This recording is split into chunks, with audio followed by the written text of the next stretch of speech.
Y quisiera también sumarme a las palabras de Narciso al inicio de solidaridad con el pueblo palestino y también agregar mis palabras de solidaridad con el pueblo de Guatemala en pie de lucha. Creo que es súper importante lo que está ocurriendo ahora en Guatemala. Bueno, hoy voy a iniciar la clase de hoy con el tema que yo he denominado las agroecologías de arriba y las agroecologías de abajo. Nos hemos puesto de acuerdo Omar Felipe Geraldo, que va a hablar en la segunda mitad de la clase, porque vamos más o menos no presentar exactamente los dos artículos, pero cada uno va a presentar en base a uno de los dos artículos que él y yo hemos escrito como una serie de dos sobre las agroecologías en disputa. Yo voy a enfocarme en los argumentos del primer artículo de 2016, la agroecología en una encrucijada entre la institucionalidad y los movimientos sociales, y él va también basarse un poco en nuestro segundo artículo, los principios sociales de las agroecologías emancipadoras. Tengo la sensación que tal vez ustedes leyeron esos dos artículos, pero puedo estar equivocado. De todas maneras, yo voy a enfatizar los argumentos del primer artículo, aunque ya pasaron algunos años desde que fue publicado, yo creo que su vigencia se mantiene hoy día.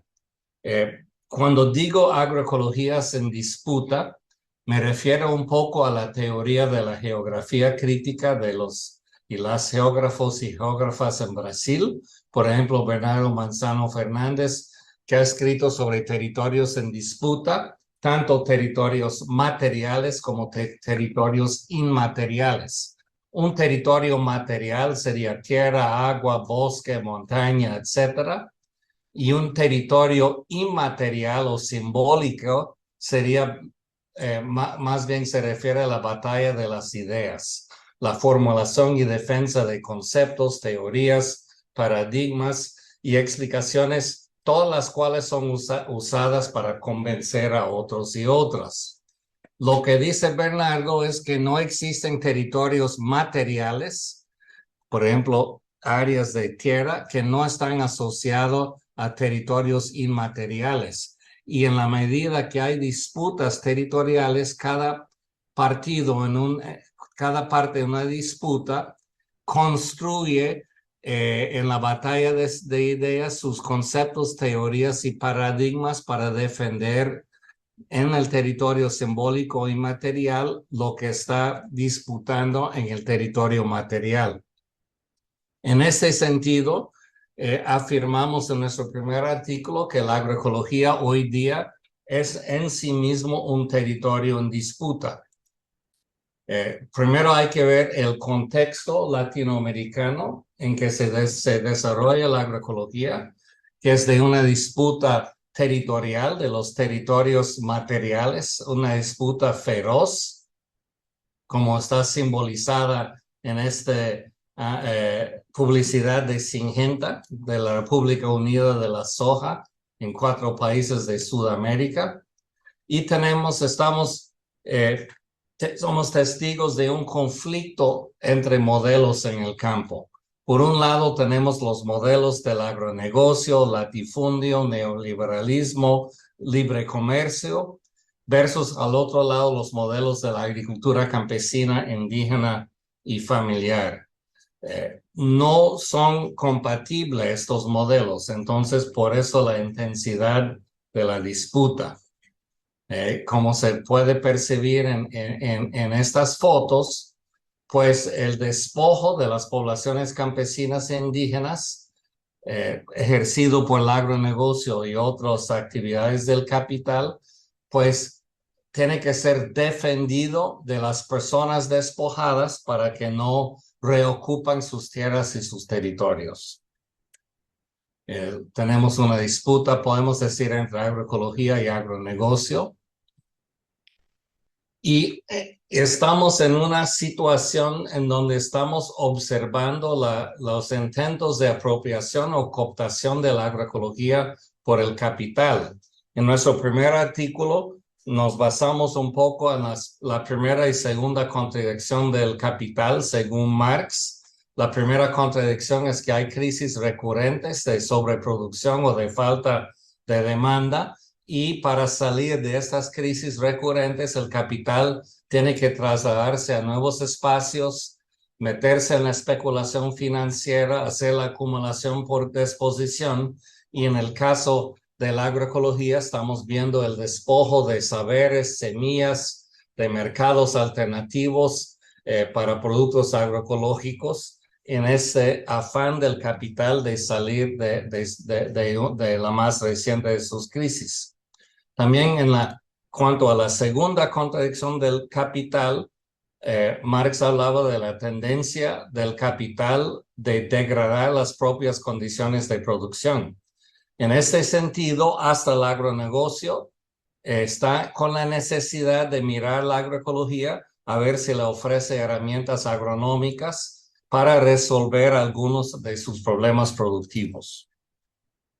Entonces, viendo esta segunda contradicción, tenemos la crisis de la agricultura industrial, una crisis ecológica productiva, hay una desaceleración del aumento o hasta un declive de los rendimientos y de la productividad de factores en la agricultura industrial en muchas partes del mundo. Eso se debe a varias cosas como son la erosión, compactación, salinización, esterilización de suelos, la pérdida de biodiversidad funcional, la resistencia de plagas a plaguicidas, la producción de supermalezas, etc. Tiene el problema de las emisiones de gases de efecto invernadero. Entonces, ha sido señalado el agronegocio, la agricultura industrial como central entre las causas de la crisis climática. Eso significa mala publicidad, y está también señalado por la producción de alimentos no saludables. Entonces, sumamos, digamos, elementos materiales de la crisis, como es la erosión de suelo, desaceleración del aumento de rendimientos, y también tenemos elementos relacionados con elementos materiales, pero que también son inmateriales o simbólicas, como son la mala publicidad y los problemas de la imagen, todas las cuales afectan la tasa de ganancia. Entonces, es frente a esta situación que el capital tiene la necesidad de apropiarse de algunos elementos, los elementos más técnicos de la agroecología. Y podemos ver la evidencia de este proceso, por ejemplo, si vamos al sitio web de CropLife Internacional, que es precisamente la asociación de todas las empresas de biotecnología, de transgénicos y de agrotóxicos, como estas empresas hoy día se venden como agroecológicos. Y aquí en Tailandia tenemos una empresa que se llama CP, que es la empresa número 1 de producción de alimentos de animales en todo el planeta Tierra, la principal empresa más importante que Cargill, que Bunge, en lo que son alimentos de animales para la producción industrializada de animales. Y si uno va al sitio web de CP, también se presenta como totalmente agroecológico. Entonces hay una necesidad de estas empresas de apropiarse de la agroecología, en este caso en el territorio inmaterial, pero también adoptando algunas prácticas o técnicas en el territorio material. ¿Qué es la agroecología? Tiene muchos diferentes nombres, hay diferentes cosas que se basan por lo menos parcialmente en los principios agroecológicos, aunque hayan diferencias, como por ejemplo la agricultura orgánica, sustentable, sostenible, de bajo insumo, ecológica, biológica, natural, permacultura, biointensiva, agricultura campesina, indígena, tradicional, pero lo que tienen en común todas estas cosas, o sea, la neta, es que por muchos años la institucionalidad ignoró o se burló o echó o menos de cada uno de estos en su momento, pero como vamos a ver ahora, de repente la institucionalidad ahora sí quiere apropiarse de estos elementos de las agroecologías. Entonces, estamos en una situación en donde se podía caracterizar la disputa de esta manera. A un lado tenemos el deseo del agronegocio de afinar el modelo de la agricultura industrial, apropiándose de algunos elementos de la agroecología, versus al otro extremo, los movimientos, organizaciones campesinas, indígenas, afrodescendientes, que usan la agroecología en su lucha para defender y reconfigurar espacios como territorios campesinos indígenas agroecológicos. Esta disputa tiene, como diría Bernardo Manzano Fernández, su aspecto material, donde, por ejemplo, apropiándose algunas técnicas de la agroecología en el eje material, el agronegocio puede hacer uso más eficiente de insumos, o sea, necesitar menos agrotóxicos si implementa algunas prácticas apropiadas de la agroecología. Y en el mismo terreno material, de parte de los movimientos sociales, la agroecología es parte de construir procesos sociales basado en la recuperación y uso de prácticas de agricultura tradicional, la apropiación también de la ciencia de la agroecología, el uso de la y recuperación de las semillas y razas de animales criollas, la recuperación, reconfiguración, transformación y defensa del territorio. En otras palabras, digamos en lenguaje de vía campesina, la recampesinización agroecológica para la soberanía alimentaria. Ahora, en el terreno inmaterial, por ejemplo, tenemos el agronegocio presentando alimentos industriales con etiquetas verdes, tratando de apropiarse de la imagen de la agroecología o de la agricultura orgánica. Y en el otro lado, en esa disputa simbólica material, tenemos las organizaciones campesinas y indígenas argumentando frente a la sociedad sobre las bondades de la agricultura campesina indígena tradicional ecológica versus la devastación del agronegocio. O sea, cada lado en la disputa está disputando tanto en el terreno material como en el terreno inmaterial. El escenario para esta disputa quedó muy claro entre 2014 y 2015, cuando la FAO lanzó por primera vez un proceso de agroecología, de considerar, de tomar en serio la agroecología en 2014, porque la FAO hasta esta fecha había sido de esta institucionalidad que primero ignoraba la agroecología y después se burlaba de la agroecología. Pero de repente eso cambió cuando lanzaron el primer simposio internacional de agroecología. Imaginamos presionado por la industria necesitando entrar y disputar la agroecología. Ahora, la sociedad civil organizada, las organizaciones campesinas, indígenas, ONGs, aliados, etcétera, Sociedad Científica Latinoamericana, Agroecología, SOCLA y otros elementos de la sociedad civil, responde preocupada por esta posible cooptación de la agroecología que se estaba colocando en juego en este nuevo proceso en la FAO, y en 2015 la Vía Campesina y muchos aliados más organizaron el Foro Internacional de la Agroecología orientado a la soberanía alimentaria, donde la idea era, dado el inminente riesgo de la cooptación de la agroecología, la sociedad civil se tenía que ponerse de acuerdo qué significa la agroecología para nosotros y nosotras, y en otras palabras, qué es lo que queremos defender de esta posible apropiación y cooptación. Entonces, entre 2014, con el inicio de la agroecología en la FAO, y 2015, con la respuesta de la sociedad civil organizada, ya se dibuja las líneas de la disputa que viene.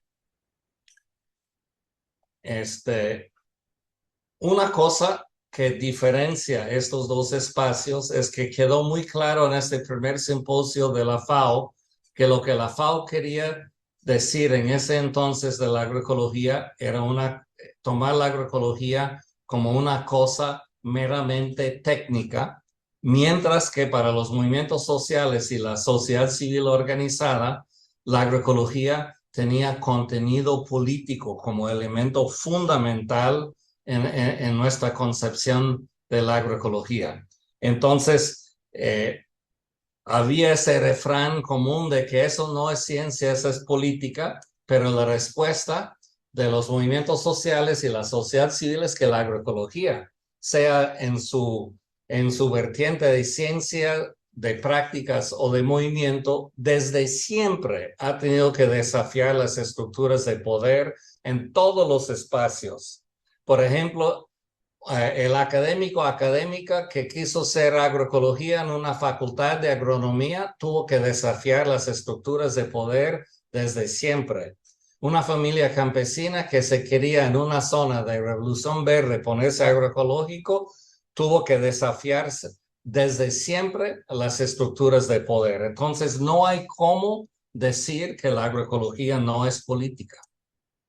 Bueno, entonces con este primer simposio, la institucionalidad, digamos, entre comillas, reconoce la agroecología, pero con la clara intención, como yo decía, de presentar una mirada estrechamente técnica y cientificista. Sin embargo, se abre una disputa y entonces ya cuando ellos pasan de ignorar la agroecología a querer apropiarse de la agroecología, ahora sí se abre la disputa, porque la sociedad civil organizada no va a soltar la agroecología sin pelear. Bueno, entonces el propio seminario de la FAO fue un territorio en disputa. Por un lado, entre los gobiernos había una disputa y visiones diferentes. Dos gobiernos, Francia y Brasil, eso era, no recuerdo si era Dilma o Lula, pero era el gobierno del PT, estaban a favor, apoyaban a la FAO en este esfuerzo de abrir un espacio de agroecología, aunque con versiones muy distintas entre los dos países. Para el gobierno de Francia en ese entonces, que usaba agro-ecología, esa agroecología era meramente técnica y para hacer un agronegocio verde, mientras que el gobierno del PT tenía ese concepto de la agricultura familiar, que es lo que promovía en su proceso de agroecología. Sin embargo, a pesar de tener el apoyo de dos gobiernos de peso, casi se canceló el seminario y se redujeron los 3 días programados a 2 y se eliminaba toda la parte de políticas públicas y se prohibió mencionar políticas de comercio internacional, transgénicos o soberanía alimentaria por la oposición de Estados Unidos. Estados Unidos solo aceptó no vetar el seminario si se acordaba no hablar de ninguno de esos temas. O sea, en no querer que se hablara de la política en un seminario de agroecología, para mí era una admisión tácita de que la agroecología es política. Entonces había esa disputa entre los gobiernos y luego de parte de la sociedad civil estaba sobre todo representada por el Comité Internacional de Planificación por la Soberanía Alimentaria, que agrupa a un mundo de organizaciones desde la Vía Campesina hasta muchas más, SOCLA, etcétera, que pelearon por y ganaron espacios en el programa, porque no estaba necesariamente previsto que la sociedad civil iba a poder participar, porque la FAO es un espacio de gobiernos, de ministerios de agricultura.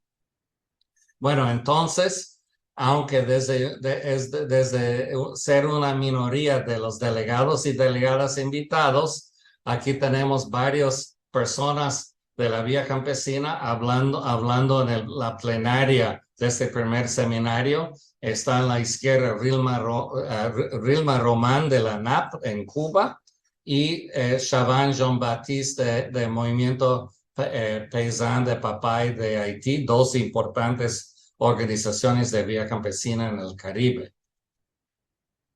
Hay Vía Campesina, Reinaldo de Vía Campesina de Mozambique. Y bueno, se presentó de parte de Vía Campesina todo un trabajo de masificar o escalar la agroecología campesina a través de escuelas y universidades campesinas en diferentes países del mundo, desde la India hasta Mali, España, Venezuela, Brasil, Zimbabue, etcétera, como aporte a la sociedad civil. Aquí tenemos a Nandini de la Vía Campesina en la India y varias otras personas de la sociedad civil organizada. Ahí parece que hay un compañero de SEDICAM en la Alta Mixteca de México. Pues se juntó grandes elementos de la sociedad civil organizada de todos los continentes para intentar presentar una frente unida a favor de las agroecologías de los pueblos. Sin embargo, a pesar de toda esa presencia y debate de parte de la sociedad civil organizada, hubo poca o nula mención de la participación y posiciones expresadas por estos representantes en el informe final. En sus palabras de clausura, el exdirector general de la FAO dijo: hoy se abre una ventana en lo que por 50 años fue la catedral de la Revolución Verde. Sin embargo, luego expresó que hay que usar todos los enfoques, igual la agroecología como los transgénicos. Y de hecho, me encontré con José Graciano de Silva, que ya no es más director general de la FAO, el otro día en São Paulo, y yo un poco en broma, pero hablando en serio, le comenté que la FAO sigue siendo la catedral de la Revolución Verde, a pesar de que se había abierto un proceso de agroecología dentro de la FAO. Bueno, algunos de los programas de la FAO que claramente coloca la agroecología como una manera que el agronegocio puede ahorrar un poco de su gasto en insumos para crecer sus ganancias todavía más.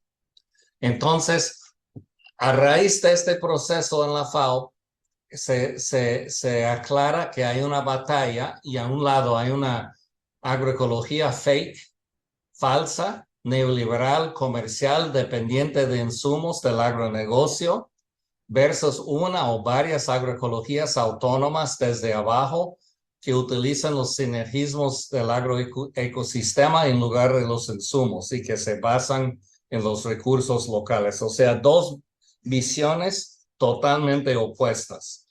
Entonces quedó en este momento claro, pero ahora en la segunda hora de la clase, cuando habla Omar, lo vamos a desarrollar un poco más en más campos, pero en este momento parecía que la agroecología estaba dividido en dos grandes bandos. El bando que quería o que quiere conformarse con el poder y entonces tiene la agroecología como algo no política, porque no quiere tocar las estructuras de poder, versus la sociedad civil que quiere transformar el poder y usar la agroecología como una de las herramientas o uno de los instrumentos de lucha para transformar las estructuras de poder. Entonces, en el bando de la institucionalidad estaba la FAO, el Banco Mundial, los gobiernos, la mayoría de los gobiernos, el sector privado, intentando apropiarse de la agroecología como unas técnicas más en la caja de herramientas de la agricultura industrial y para pintar de verde el agronegocio, apropiándose de la agroecología, pero conformándose con las estructuras de poder. Y en esta categoría poníamos ese agro-ecología del gobierno de Francia, la intensificación sustentable, agricultura inteligente para el clima, manejo integrado, labranza mínima, agricultura de conservación, la agricultura orgánica de las grandes cadenas de supermercados, los transgénicos, etcétera. Y en la sociedad civil, que era una gran carpa con muchos diferentes movimientos y instancias, se veía la agroecología como la alternativa a la agricultura industrial, no algo para que fuera una herramienta en la caja de herramientas de la agricultura industrial, sino la alternativa a la agricultura industrial, desafiando y transformando los sistemas y estructuras de poder. Y ahí sí, aunque a veces uno dice que hay diferencias entre permacultura, agricultura biointensiva, orgánica, pero en realidad esos diferentes vertientes estaban o están unidos en esta lucha contra la apropiación de la agroecología de parte del capital. Después de 2015, continuaba en la FAO, en los diferentes continentes, un proceso que llega, digamos, hasta casi o hasta hoy día. Se hizo un foro de la sociedad civil en África, también foros en Asia, en el Oriente Medio, en Europa, en Brasil para América Latina. Y básicamente se mantuvo una coyuntura que podemos caracterizar como una coyuntura y se mantiene, que por un lado es de oportunidad y por otro lado de amenaza de cooptación.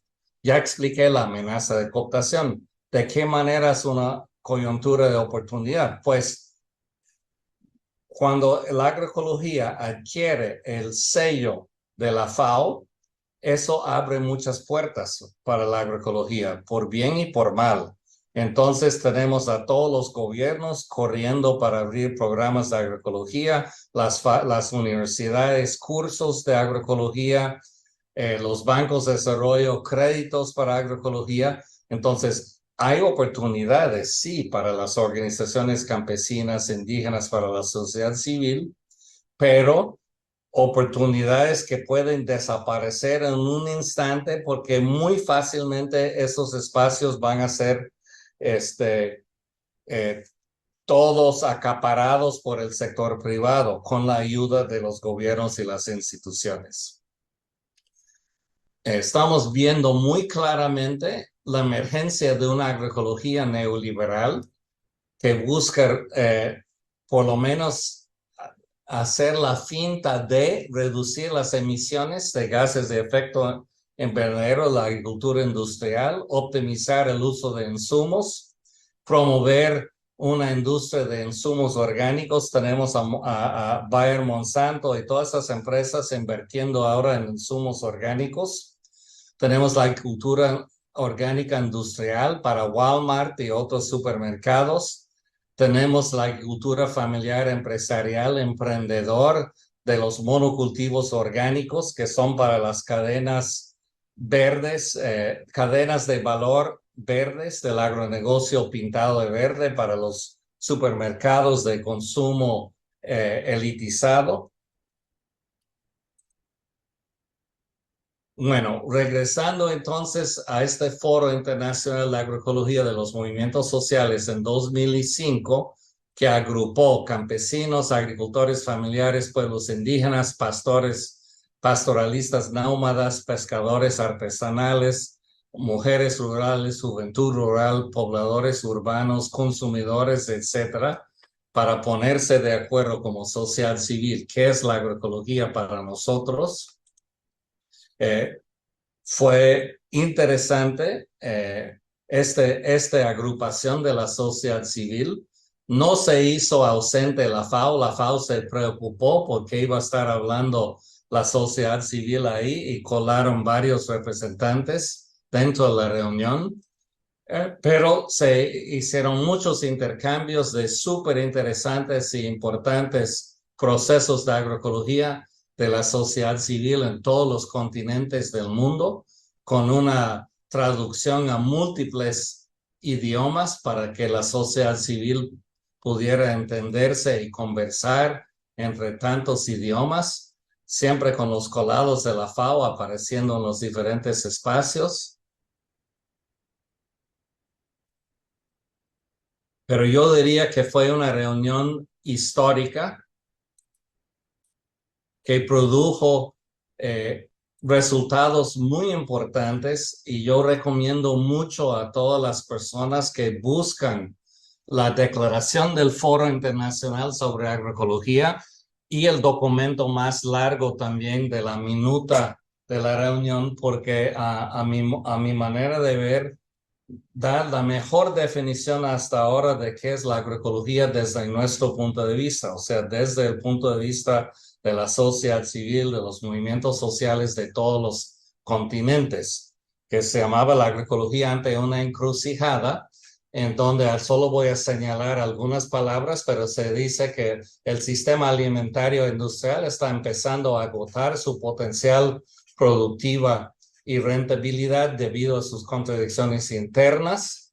Entonces eso le obliga finalmente a reconocer la agroecología, pero han intentado reducir el concepto a una mera propuesta de tecnologías para ofrecer algunas herramientas, y que eso representa una cooptación de la agroecología para maquillar el sistema alimentario industrial. Y afirmaban que defendemos nuestra dignidad cuando elegimos producir de manera agroecológica. Después, en 2018, la FAO hizo otra gran reunión donde lanzaron la iniciativa global para ampliar la escala de la agroecología para alcanzar los objetivos del desarrollo. Otra vez fue disputada por la sociedad civil organizada. Hubo una reunión entre la sociedad civil y las autoridades de la FAO en los días previos, y donde nos alertaron desde la FAO que el sector privado también está definiendo la agroecología. Nosotros en la FAO no podemos detener eso. Y decía Rilma Román de la Vía Campesina que nos preocupa, decía a Graziano, nos preocupa la amenaza de la cooptación de nuestra agroecología por el agronegocio, las corporaciones transnacionales. Al cual respondió Graziano: yo no me preocuparía por el agronegocio, ni siquiera es una categoría de análisis académico, digo.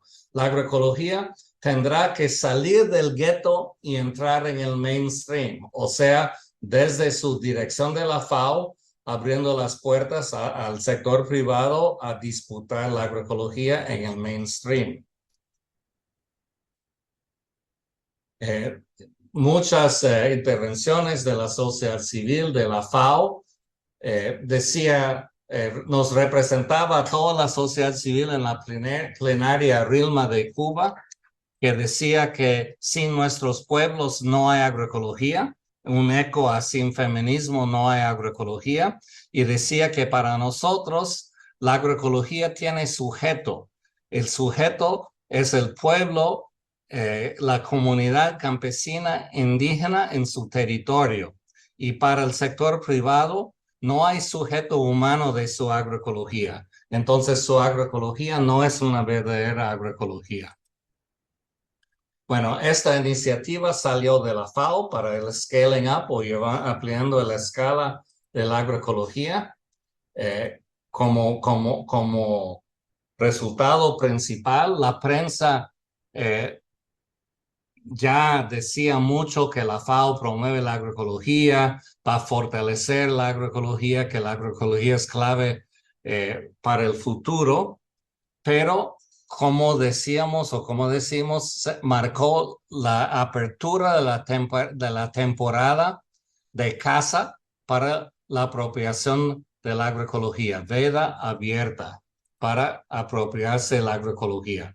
Ya mucha de esa apropiación ya pasó. Vemos lo que pasó con la industria orgánica, que a nivel de lo que se vende en los supermercados, los productos orgánicos están todavía más concentrados en empresas que las comidas no orgánicas. Las empresas, si no pueden leer la letra, Coca-Cola, Nestlé, Campbell Soup, Conagra, Cargill, Kellogg, la Hershey, todas las mismas empresas, la Tyson, todas las mismas empresas que concentran los alimentos convencionales concentran los alimentos orgánicos. O sea, está claro hacia dónde va eso en cuanto a la agroecología. Anunciaron, por ejemplo, el Rabobank de Holanda anunció la apertura de un fondo de $1.000 millones que está proporcionando en subvenciones e instrumentos de reducción de riesgo y créditos a sus clientes para que hagan la transición a la agricultura sostenible y la agroecología. ¿Quiénes son los clientes de ese banco? La Nestlé, la Cargill, la Kellogg, las mismas empresas que concentran ya el mercado orgánico, el mercado convencional. Y este banco no es un buen actor, es un banco muchas veces denunciado por campesinos en Europa por el acaparamiento de tierras en Europa. Entonces ya los grandes capitales se lanzan en la agroecología, la apropiación de la agroecología a raíz de este proceso de la FAO. Entonces, básicamente voy a cerrar con una última diapositiva y luego abrimos para la discusión. Ampliando un poco una diapositiva anterior, voy a decir que el panorama al terminar nuestro primer artículo, porque ahora Omar va a hacer más complejo todavía nuestro argumento en la segunda mitad de la clase, pero podríamos ver una disputa entre dos tipos de agroecologías. Y ahora él va a colocar una tercera, pero por el momento dejamos en dos. Por un lado, una agroecología de arriba, una agroecología neoliberal, capitalista, comercial, apolítica, de emprendedorismo, dependiente de insumos orgánicos corporativos, de exportación, de consumo de lujo, de commodities verdes, a menudo producido en monocultivos, un agronegocio pintado de verde, y las agroecologías de abajo, las muchas agroecologías autónomas, anticapitalistas, antirracistas, antipatriarcales, que utilizan las sinergias de los agroecosistemas en lugar de insumos, que son agroecologías basadas en recursos locales que se orientan a la producción de alimentos y productos para el mercado local e internacional. Ya adelanto una de las preguntas que él va a hacer en la segunda mitad de esta clase. Si fueran solo estas dos, ¿cuál de estas dos agroecologías son emancipatorias? Ahí él va a entrar en el tema de cómo serían agroecologías realmente emancipatorias. Yo creo que todos y todas estamos de acuerdo que hay un enorme potencial emancipatoria en la agroecología para la emancipación humana y la emancipación de la madre naturaleza. Sin embargo, ese potencial de emancipación va a depender mucho de la configuración de la agroecología y de qué tipo de agroecología estamos hablando. Ahora, podemos decir que y yo diría que las agroecologías de arriba no son agroecologías, que negamos permitir que ellos utilizan ese nombre de agroecología. Sin embargo, con fines pedagógicas, Omar y yo decidimos llamarlas agroecologías porque la intención es de apropiarse de la agroecología. Entonces, queríamos mostrar cómo sería una agroecología o cómo es una agroecología del sector privado y decir entonces por qué negamos que esto sea una agroecología. ¿Por qué llamamos eso de una agroecología chatarra, una agroecología fake, una agroecología falsa? Bueno, ya con eso yo termino mi presentación y abrimos para la discusión y el debate.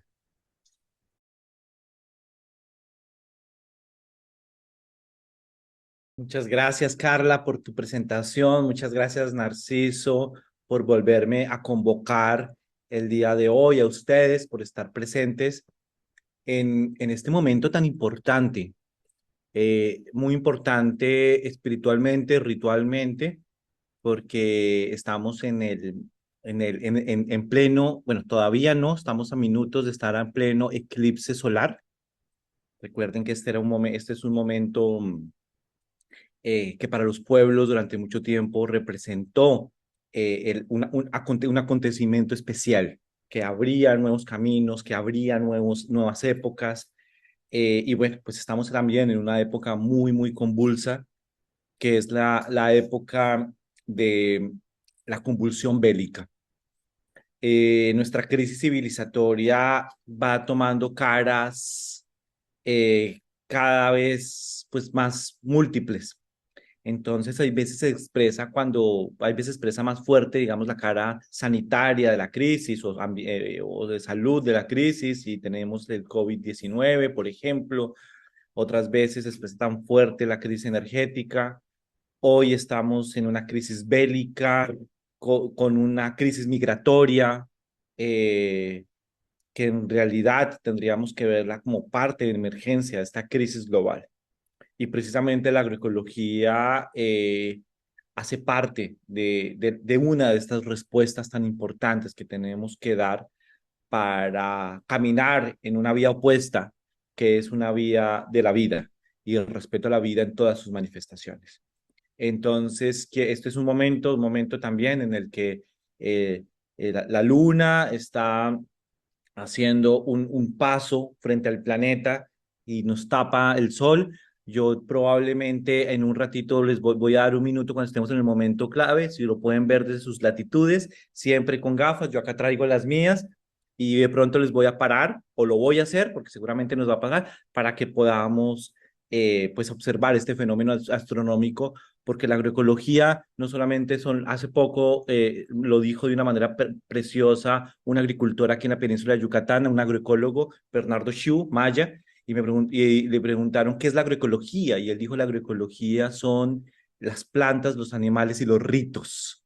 Y bueno, precisamente los fenómenos meteorológicos también son la agroecología. Entonces, creo que esto es un momento fundamental para recordarlo y darnos cuenta pues que estamos conectados profundamente con el cosmos.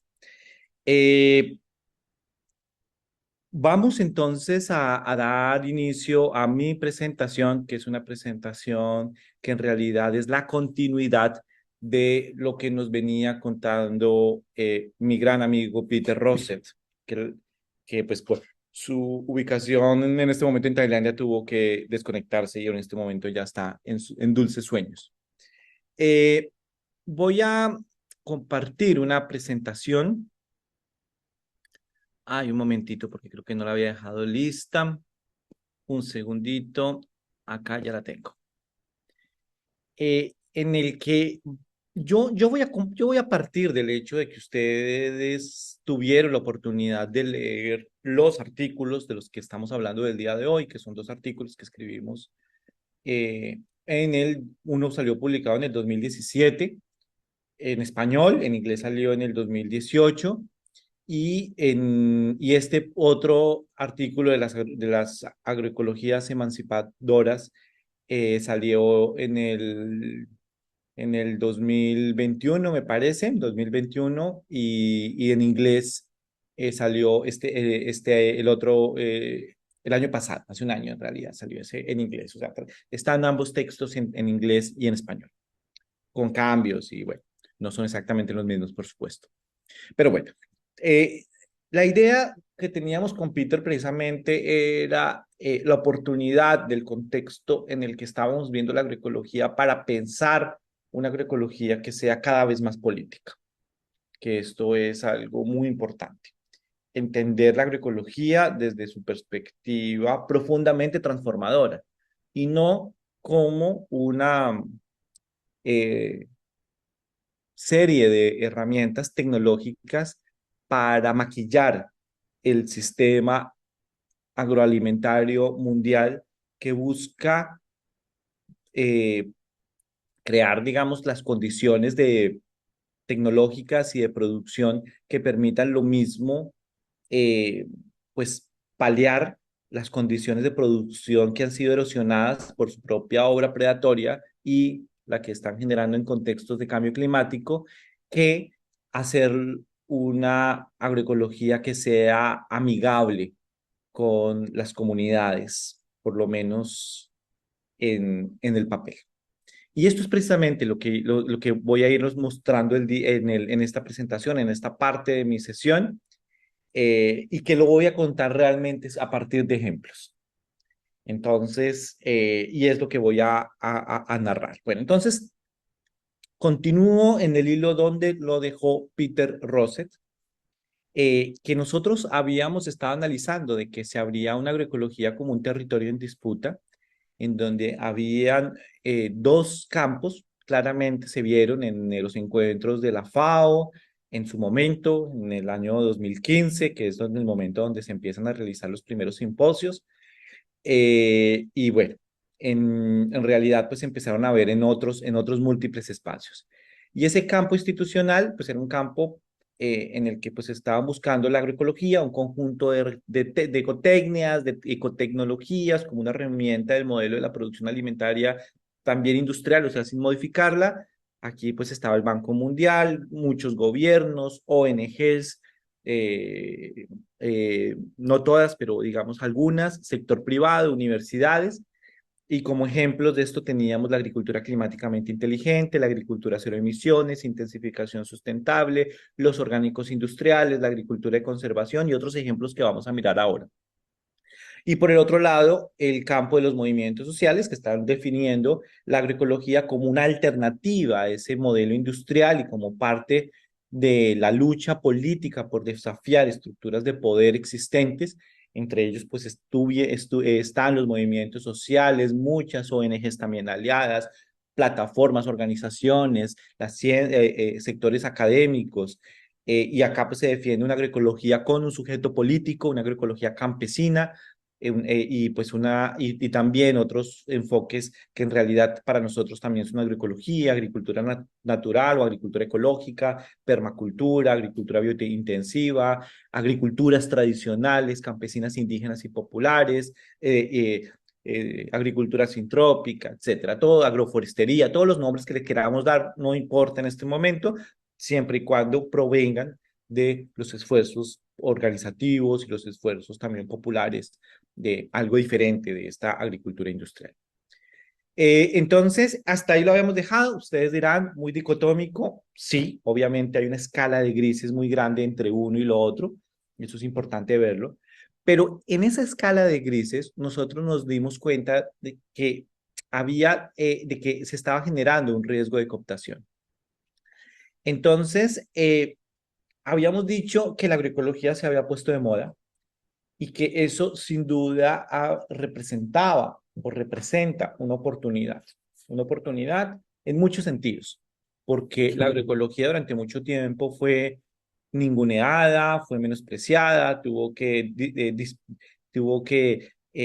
y todavía lo sigue siendo, pero el hecho de que haya encontrado un campo, digamos, de legitimidad política para enunciarse a través de sus propias luchas es algo que es un proceso que ha sido abierto por el mismo movimiento agroecológico, y que se abra campo en la institucionalidad ahora en los países es algo muy importante. Pero nosotros también fuimos alertando, y creo que los hechos han venido corroborando esta incertidumbre, este temor que teníamos en su momento, de que la agroecología empezara a ser cooptada por el agronegocio, pero también por algo que voy a hablar más en este momento, que son las prácticas institucionales de eso que llamamos el desarrollo o el desarrollismo. Y creo que este es un elemento fundamental, y esto lo vamos a mirar en la segunda parte de la presentación. Lo que nosotros decíamos es que existía un riesgo muy grande de desvío, de deformación, de corrupción, de simulación, de cooptación, que podría significar el muy probable intento de gobiernos, ONGs oportunistas, transnacionales, fundaciones, organizaciones internacionales, usar el nombre de la agroecología, pero no solamente el nombre. Vamos a ver que muchas veces inclusive no se toca el nombre, pero sí, digamos, como de cooptar, digamos, esta estrategia, estas luchas políticas que están discutiendo sobre el carácter nocivo del monocultivo y los paquetes tecnológicos y de todo el sistema agroalimentario, eh, para crear, para generar, para desviarlo hacia otros intereses, que podrían ser crear clientelas electorales, lavar la mala imagen del agronegocio y todo el sistema agroalimentario corporativista, promover un capitalismo verde, legitimar inversiones extractivistas y sumar nuevos beneficiarios a un gran proyecto que es el negocio de los programas y los proyectos sociales, que muchas veces lo tienen pues a través de las organizaciones, de ONGs, de todo un sistema del sistema de la filantropía, pero también para aplacar el disenso político frente a megaproyectos de muerte y de destrucción. Entonces, ¿cómo esto realmente, o sea, realmente la agroecología puede ser usada para esto? Pues bueno, obviamente depende de qué estamos entendiendo por agroecología. Y acá precisamente de lo que nosotros estamos tratando de usar con toda esta discusión es de afinar qué es realmente lo que estamos entendiendo todos por agroecología para diferenciarnos. En realidad, no esto que vamos a llamar agroecologías neoliberales o reformistas, para nosotros no lo son, por supuesto. Pero, como decía Peter, lo usamos como una herramienta heurística para hacer este ejercicio que estamos hablando. Más adelante surgió precisamente por los Amigos de la Tierra Internacional una publicación muy importante que se llamó La agroecología chatarra, la captura corporativa de la agroecología para una transición ecológica parcial y justicia social. Esto fue en el 2020, un texto que se los recomiendo, que me parece muy importante que lo vean y donde están algunos de los ejemplos que yo ya había, que yo ya había analizado, otros que los fui descubriendo a partir de esta publicación y que los vamos a ir mencionando. Eh, Entonces teníamos esta idea de la agroecología cooptada por el agronegocio, por el sistema corporativo, etcétera, que genera esta agroecología chatarra, pero nosotros pensamos que la cooptación de la agroecología no solamente estaría vinculada a partir de corporaciones, que es, digamos, como que ante el cual estaríamos más de acuerdo, ¿sí? Un rechazo ante esta cooptación, como se representó en el encuentro de Mali, sino que también iba a estar cooptada o que podría estar cooptada por las lógicas del desarrollo por parte de gobiernos progresistas, algunas fundaciones y algunas ONGs oportunistas, o puede que no oportunistas, puede que lo hagan de una manera sincera, pero que siguen representando, pero me avisan que en 10 minutos voy a tener que hacer una primera pausa para ir a ver el eclipse, ¿vale? Voy a estar pendiente y yo les voy a pedir esa excusa. Igual uno no puede durar mucho viéndolo. Bueno, entonces, ¿qué es lo que estábamos diciendo? Que la agroecología, entonces teníamos un campo que vendría siendo esto que sería una agroecología, un agronegocio verde, una agroecología neoliberal o comercial, una agroecología que nosotros habíamos llamado la verdadera, la campesina, autónoma, transformadora, emancipadora, revolucionaria, pero que en la mitad de ella tendríamos que abrirlo para incluir en esta institucionalidad una agroecología que es propia más de los gobiernos que se llaman progresistas o de izquierda, que, que en realidad están creando algunos programas que para nuestro propósito siguen usando, o sea, nuestro entender, siguen usando esas prácticas que se usaron incluso para promover la revolución verde en el mundo. Eh, entonces, ¿qué es lo que está cambiando? Que en lugar de promover paquetes tecnológicos, con la misma estructura de extensión, con la misma estructura vertical, con la misma estructura basada en subsidios, con esta estructura de ver a los pueblos como vacíos, en donde toca llevarles cosas carentes, eso que llamamos un régimen de la escasez, en donde a los pueblos se les ve siempre en falta, en carencia, y toca llevarles algo desde afuera, se está generando unos modelos políticos y unos programas políticos que no entienden que la agroecología no solamente tiene principios ecológicos, sino que también tiene principios sociales. Y de hecho, por eso nuestro artículo se llama Los principios sociales de las agroecologías emancipadoras, porque necesitábamos enunciar que hay ciertos principios de trabajo que no solamente son principios de carácter ecológico, como los principios ecológicos de la agroecología que conocemos, reciclaje de nutrientes, conservación de agua y todos esos principios, sino que también teníamos que agregarles unos sociales y políticos, porque si no, estaríamos empezando a ser presas cada vez más de un sistema que tratando de transformar las cosas acaba por generar también otros problemas o no cambiar muchas de las cosas que son fundamentales en el contexto del campo y en el contexto de las transformaciones agroecológicas.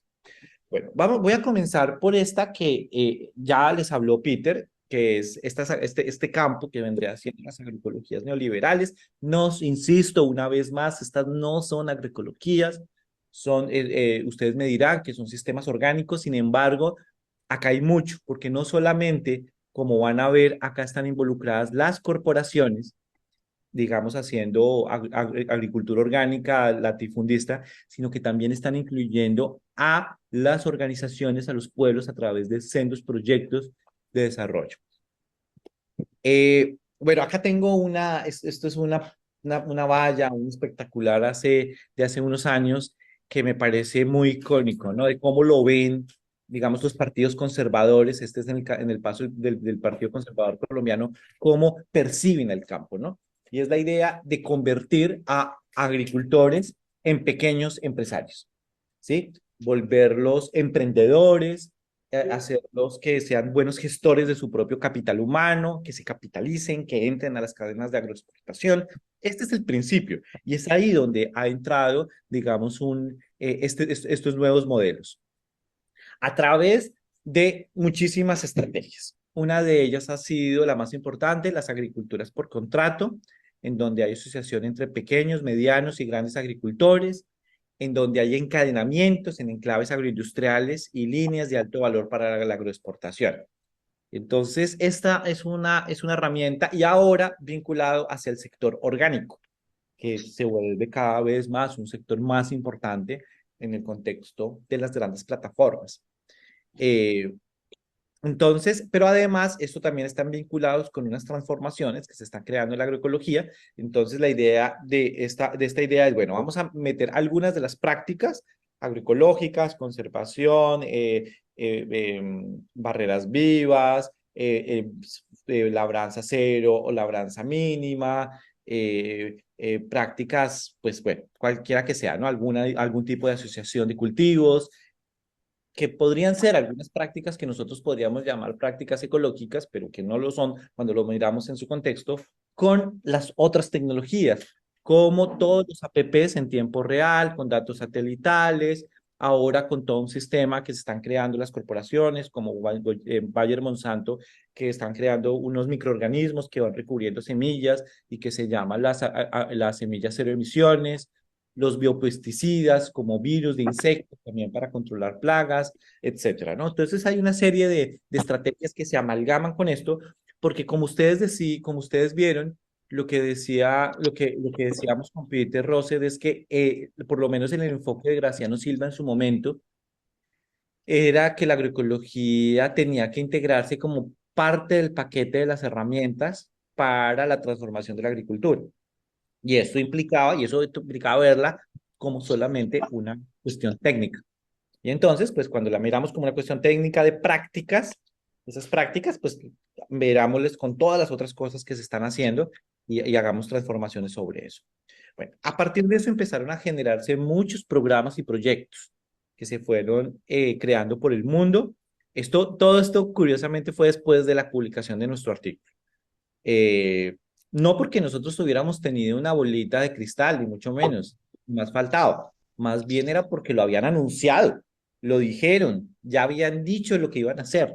Entonces, pues lo que nos quedaba era esperar y se anticiparon. Y Malí, y en el encuentro de Malí, los pueblos se anticiparon ante esto. Entonces, pues era normal que esto empezara a ocurrir. Bueno, acá tenemos, por ejemplo, estos enfoques como lo que ahora se llama la agricultura regenerativa y generando, digamos, estos proyectos, en Estados Unidos. Hay un proyecto muy importante que se llama la Nueva Visión para la Agricultura, que lo está haciendo el Foro Económico Mundial y tiene como subtítulo un modelo de asociación para una agricultura sustentable e inclusiva.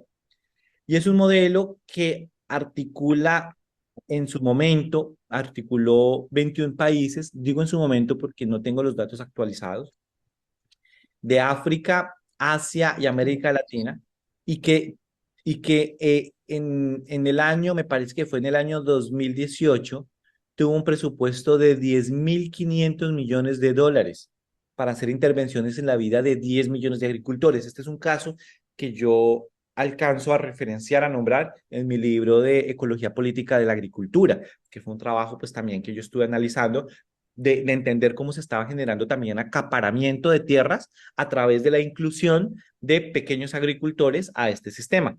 Lo que pasa es que ahora le podemos llamar, lo podemos ver desde el ámbito de la cooptación de la agroecología, pero también sobre el despojo y el control de tierras de los pueblos. Eso está en otros artículos y en mi libro de Ecología Política de la Agricultura. Fíjense los angelitos que promocionan este enorme programa. Estamos hablando de todas estas organizaciones, de empresas, corporaciones, las más grandes del sector agroalimentario mundial.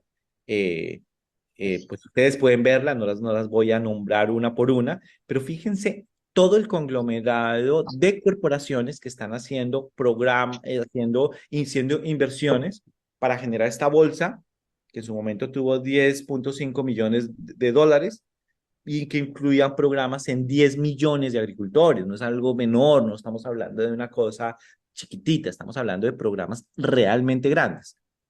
Este es otro programa que se llama, yo les invito a que lo busquen, a que busquen Nueva Visión para la Agricultura, ustedes apunten para que ustedes mismos investiguen, porque no alcanzo yo a contarles todo. Pero ahora al final vamos a mirar, porque eso, finalmente esto está en las páginas de internet y ahí uno puede entrar y empezar a verle. Entonces, pues no, ahorita lo vamos a hacer con un caso que me parece muy curioso. Este que se llama Agricultura Sustentable por un Mundo Mejor, SAI, que es una plataforma, se construyó desde el 2002, o sea, este es mucho más antes de todo esto que les estábamos contando, pero fueron plataformas que fueron construyendo, que se creó por Danone, Nestlé y Unilever. Y entre sus 106 miembros se encuentran las principales corporaciones transnacionales del sector agroalimentario. Y el comité ejecutivo de esta plataforma SAI está presidida por Unilever y cuenta con representantes de PepsiCo, Muntons, Mars, Innocent Drinks, Nestlé, Marx, McCain Foods y Danone. Fíjense que estamos hablando de estas megacorporaciones, ¿sí? Y que son los que están entregando, haciendo una cantidad de proyectos que cuando uno les mira, esto por ejemplo simplemente es un pantallazo de sus páginas, cuando uno empieza a mirar los proyectos que están haciendo. ¿Qué es lo que normalmente suelen hacer? No es que ellos acaparen la tierra directamente, también pasa eso, sino que más bien lo que hacen es asociarse con pequeños agricultores.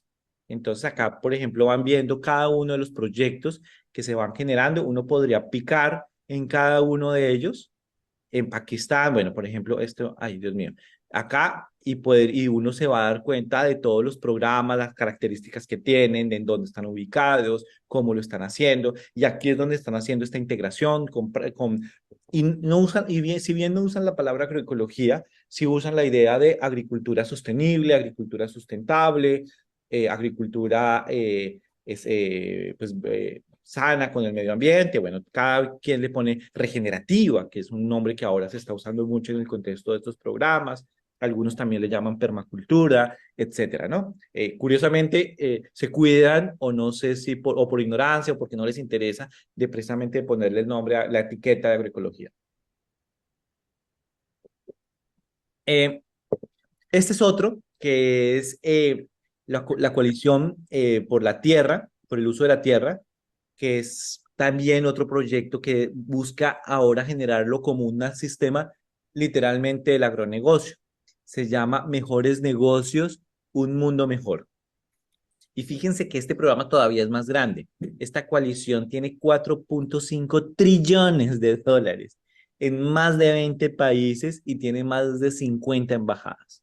Entonces, a través de muchísimos proyectos que están gestionados muchas veces por por ONGs, se están creando, digamos, estos proyectos que lo que buscan es que los pequeños agricultores se eh, digamos, procesos de asociatividad se articulen con pues estas empresas, ¿no? Que sean proveedores de productos para estas empresas y con eso se pueden además evadir impuestos y además pueden pues crearse unas condiciones de, de aceptabilidad por ser negocios verdes, por ponerse un sello verde, por ponerse en sus propagandas que son eco-friendly, por decir que están, y así se venden, y también pues también venden para el sector turístico y todo lo demás.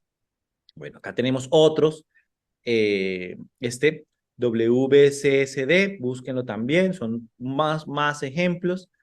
Acá, pero yo quisiera, por ejemplo, mirar el tipo de discurso de este tipo de plataformas. Se los voy a nombrar un poquito como está escrito para que ustedes se den cuenta cómo el orden discursivo desde el cual ellos funcionan. Dice, la innovación y la tecnología desempeñarán un papel fundamental en el futuro de los sistemas alimentarios a nivel global, ya que ofrecen importantes oportunidades para apoyar la resistencia y la productividad de los agricultores y de la cadena de suministro, abordar el cambio climático, reducir el impacto de la agricultura en la naturaleza y contribuir a una distribución más equitativa del valor. Para asegurarse de que el crecimiento de estas tecnologías pueda conducir a los beneficios esperados para los agricultores y los sistemas agrícolas que gestionan, hay una necesidad urgente de colaboración entre las empresas, los agricultores y los responsables nacionales e internacionales para hacer frente a los desafíos para garantizar un acceso sostenible y equitativo. La línea de trabajo Granja del Futuro pretende crear las plataformas mundiales y regionales necesarias para facilitar esta colaboración. Entonces, aquí tenemos esta alianza mundial que además pues está para, digamos, esta idea de que están en este discurso muy neoliberal del ganar-ganar, de que nos podemos juntar los empresarios con los pequeños agricultores, nosotros ofrecerles las tecnologías de punta, ustedes nos aportan su producción, su mano de obra y sus prácticas, y al final hacemos un conglomerado que permita generar, digamos, un sistema que alimentario sigue siendo agroindustrial y corporativo, pero que ahora, digamos, lo modificamos en medio, digamos, de las crisis que estamos viviendo. Entonces, por eso también se llama agricultura climáticamente inteligente, intensificación sustentable y todo lo demás. Bueno, hasta ahí lo voy a dejar en este momento. Yo precisamente los voy a dejar 2 o 3 minutos para que ustedes, porque estamos en el momento cumbre ahora del eclipse, entonces, o 5 minutos les voy a pedir. Vamos a suspender 5 minutos. Yo voy a suspender en este momento la presentación y si alguien del equipo me ayuda para, mientras tanto, poner algo de música y volvemos. ¿Les parece? Les venía contando cómo esta cantidad de programas y de proyectos lo que están tratando es de ajustar las prácticas agrícolas, forestales y pesqueras y los sistemas a los efectos del cambio climático, ¿cierto? Y en realidad a partir de esta transformación y también del sistema mismo, pues que pues, ha sido socavado en tantos lugares por el agronegocio, por la escasez de agua, etcétera, a través de sistemas que los vamos a llamar una agricultura sostenible, una agricultura ecológica, como quieran llamarle, y esa agricultura ahora está promocionada por esta cantidad de programas. Esta es otra, Coalición para la Alimentación y el Uso del Suelo. Creo que estas ya las había puesto. Quiero mostrarles una que me parece pues muy interesante, muy icónica de esto, y esto ocurre en el contexto de México. Voy a compartirles una pantalla, a ver, es que les quiero compartirles, a ver, déjenme porque no es mi presentación, sino una página web. Solamente permítanme un segundo ya.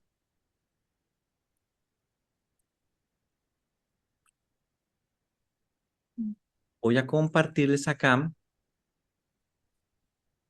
¿Ahora lo están viendo? Sí, sí se ve. Listo. Entonces, fíjense, esta se llama Innovaciones Alumbra. Esta es una organización que está en Baja California, en La Paz, y que en realidad la que es la dueña de todas estas comunidades prósperas mediante el cuidado ambiental y empresas innovadoras, lo trabaja esta señora que se llama Christy Walton. Christy Walton es la mujer más rica del mundo. Christy Walton es la heredera de la corporación, la máxima de las herederas de la corporación Walmart. Si acá lo ponemos en internet, Christy Walton. Christy Walton es viuda de John Walton, uno de los hijos de Sam Walton, fundador de Walmart, la mayor cadena de supermercados del mundo. Después de la muerte de John en 2005, se convirtió en la heredera de una parte de su fortuna. Vive entre Jackson y La Paz, Nueva California, y el patrimonio de Christy Walton es de 11.5 miles de millones de dólares. Es la mujer más rica y vive en México. Bueno, ¿qué tiene que ver ella con agroecología? Lo primero es que ella es pues dueña de Walmart. Entonces uno, por ejemplo, va acá, es dueña de Walmart, no, digamos, una de las accionistas fundamentales, porque además fue, digamos, como que él y su esposo y ella fueron los que terminaron haciendo, digamos, los mejores negocios y se volvieron muy importantes. Pero ella está generando toda una serie de fundaciones y de empresas que fíjense lo que dicen, nuestra alianza en expansión de negocios con una mentalidad similar se ha dedicado a estimular beneficios ambientales, sociales y económicos durante más de 40 años. Pretendemos lograr resultados positivos y duraderos en las comunidades donde vivimos y trabajamos. Nuestras actividades incluyen el desarrollo de sistemas de acuacultura en mar abierto con tecnologías de vanguardia, restauración de cuencas hidrográficas, la implementación de prácticas de ganadería holística y principios de permacultura, y la revitalización de las comunidades a través de la educación, los jardines, el turismo, la cultura y la arquitectura. Entonces uno, por ejemplo, puede ir a las empresas de este conglomerado que están en Nueva California, puede uno entrar por acuacultura, manejo de la tierra, desarrollo comunitario. Nomás miremos las de manejo de la tierra. Entonces acá tiene ranchos ecológicos con proyectos de ecoturismo, tiene campos agrícolas, graves también de agroturismo, como todo un sistema con permacultura, ganaderías. Acá, por ejemplo, podríamos visitar los ranchos que uno, pues, que digamos tiene, ¿no? Y entonces acá también tienen, pues, para que la gente vaya. Y bueno, digamos, cuando uno entra a mirar con todo el detalle, se va a dar cuenta, pues, digamos, ustedes van a decir que esto no es agroecología, por supuesto, pero es lo que yo quiero mostrarles es cómo las prácticas ecológicas, de hecho, digamos, ahí lo llaman permacultura, hacen realmente composta, hacen un montón de prácticas que están asociadas a todo este conglomerado de empresas, ¿no? Y desarrollo comunitario, fíjense ustedes, con un montón de fundaciones que en realidad está financiando casi todas las ONGs de La Paz en Nueva California, ¿no? Entonces, bueno, si quieren, yo les voy a ir dejando se les voy a compartir la página web para que ustedes mismos le echen una miradita. Pero bueno, si lo ponen ahí, se llama ialumbra.com para que ustedes me ayuden. Entonces, este solamente es uno de los ejemplos porque digamos como que ustedes van a decir que es muy discursivo, ¿no? Pero yo quiero a partir de estos ejemplos mostrarles precisamente cómo la agroecología está haciendo, bueno, no sé si ya es una agroecología cooptada, pero todo depende de qué entendamos por la agroecología. Insisto, esto no lo es. Sin embargo, es la herramienta, lo que están haciendo las grandes corporaciones en el mundo, incluido Walmart y todas las que les acaban de nombrar, de incluir la agroecología en asociación, en proyectos con organizaciones, con fundaciones que se visten socialmente, con un rostro social y ambiental amigable para intentar hacer pues un lavado de su imagen y tratar de crear nuevos negocios. Eso es lo que nosotros advertíamos en ese primer artículo de lo que podía pasar con la agricultura. Bueno, voy a compartir ahora, bueno, voy a seguir entonces ahora compartiendo la presentación, porque precisamente esto fue lo que dijeron en el foro de la agroecología en Mali. Ahora se ve más claro, ¿no? El que les habló Peter Rossi. Decíamos, no podemos permitir que la agroecología sea una herramienta del modelo de producción alimentaria industrial. ¿Por qué? Porque entendemos la agroecología como la alternativa esencial a ese modelo y como el medio de transformar la manera en que producimos y consumimos los alimentos en algo mejor para la humanidad y la madre tierra. En ese documento aseguraron que la agroecología está en peligro de cooptación, pues el sistema alimentario industrial busca maquillarse mediante un discurso verde, al tiempo que rechazaron equiparar la agroecología con la producción industrial de monocultivos de alimentos orgánicos y los otros enfoques que vienen promoviendo la FAO. Eso ocurrió en el contexto, pero después de esto ven todo lo que ha venido ocurriendo con respecto, digamos, a los grandes programas mundiales que se están generando, que incluyen, digamos, una agroecología, por supuesto, despolitizada. Bueno, entonces, este campo espero que haya quedado muy claro. Es un actor, esta sección se llama Nuevos Actores Emergentes, y los nuevos actores emergentes acá, en esta parte, pues son los, digamos, las grandes transnacionales, corporaciones, empresas del sector agroalimentario. Bueno, este segundo aspecto, en este segundo momento, hablamos sobre las agroecologías reformistas, que esto sí es nuevo y que esto no nos habló Peter. Y las agroecologías reformistas quieren dar cuenta de otra nueva agroecología que no sabíamos cómo llamarlo. Nosotros dijimos, ¿cómo lo llamamos? Progresistas, pero es que no solamente son progresistas porque también están muchas ONGs y fundaciones y programas internacionales, pero que tampoco les podríamos llamar neoliberales, en realidad no lo son, acá tendríamos que incluir pues, a lo que se está haciendo desde las políticas públicas de los gobiernos de izquierda en Latinoamérica, etcétera, para decir que precisamente la agroecología, gracias a su movimiento, se ha abierto campo en el contexto de las instituciones, lo cual por supuesto que es algo que tendríamos que celebrar y que seguir apoyando, sin lugar a dudas, pero que sin embargo también esto puede ser un riesgo.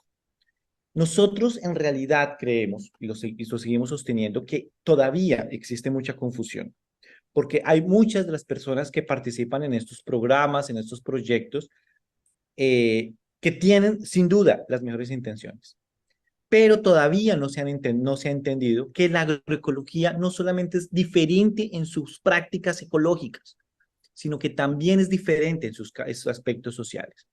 Y como yo les estoy hablando a partir de casos de análisis, yo les voy a contar lo que ha venido ocurriendo con una política muy importante que se está generando en el contexto del gobierno de Andrés Manuel López Obrador en México, que se llama la Cuarta Transformación, digamos es el nombre que él le llamó a su gobierno, que se llama Sembrando Vida.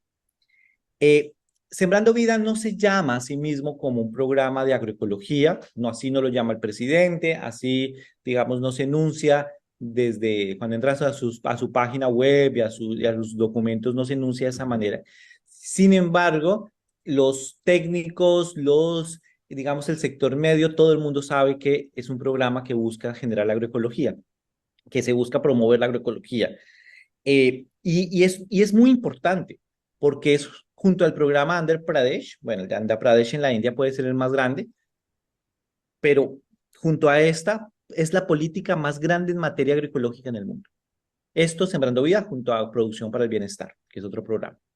Pero específicamente en Sembrando Vida, estamos hablando de que la meta al final de este sexenio es la reforestación de más de 1 millón de hectáreas con sistemas agroforestales mediante un subsidio mensual que se otorga a 420,000 familias campesinas e indígenas ubicados en 20 estados de la República. Ahora, Sembrando Vida no solamente es importante en el contexto mexicano, porque resulta que Sembrando Vida también ha venido ampliándose y ahora está presente en El Salvador, en Belice, va a abrirse un Sembrando Vida incluso en Cuba, ahí Sembrando Vida, bueno, la idea pues era promoverlo también en Guatemala como formas, digamos, para contener la migración. Entonces, es un programa que se expande y que es necesario que desde el pensamiento crítico pues lo reflexionemos. El requisito de este programa es ingresar o ser propietario o poseedor de 2.5 hectáreas para establecer proyectos agroforestales. Entonces, ¿qué es lo que hace? Engancha a los campesinos, que les dice sembradores, mediante un subsidio que incluye apoyos también un subsidio que es muy generoso, realmente es un muy buen subsidio, eh, y además incluye apoyos en especie como plantas, insumos, herramientas, acompañamiento técnico.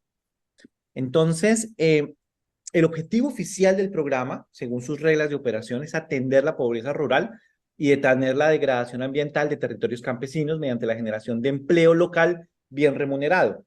Porque lo que se busca, es decir, este no es un subsidio, sino que el gobierno le está pagando a los campesinos. Esta es una idea, ellos un poco se vuelven empleados.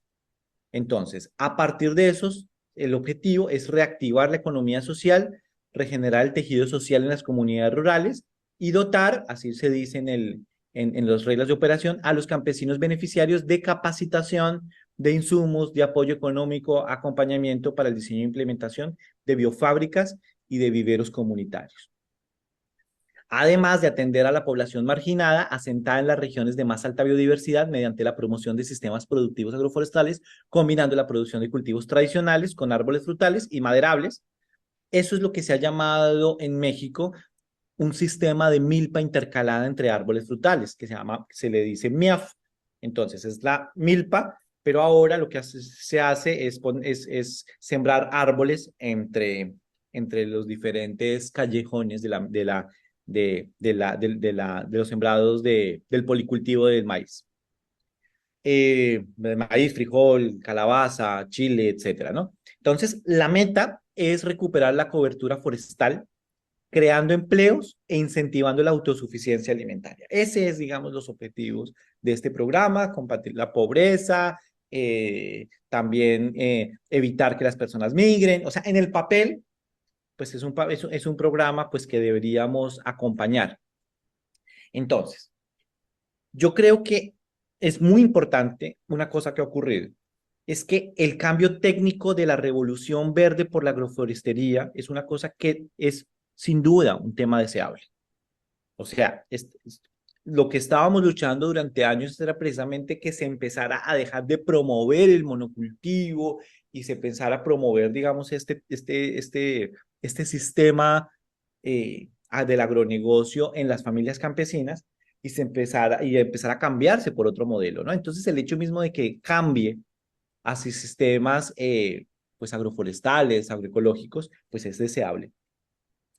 También es cierto que cuando no se abandonan las prácticas nocivas de los programas clásicos y los proyectos del desarrollo rural basados en subsidios, el problema es que, como decimos en el texto, se acaba por convertir valores de uso en valores de cambio, haciendo que las personas no hagan la transición hacia los sistemas agroecológicos por convicción, sino por el deseo que viene de obtener los subsidios que vienen asociados a estas intervenciones.